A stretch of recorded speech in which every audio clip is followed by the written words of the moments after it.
দুলু মিয়া।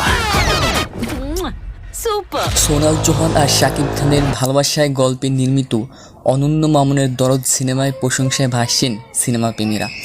Psychopathic এই মুভিতে ভিন্ন ভিন্ন চরিত্রে অভিনয় করতে দেখা যাবে এই ম্যাচুর অভিনেতাকে। সম্প্রতি সিনেমা হলে শাকিব খানের তুফান সিনেমা দেখা যাচ্ছে, যেখানে দুর্দান্ত অ্যাকশন করতে দেখা যাচ্ছে এই অভিনেতাকে।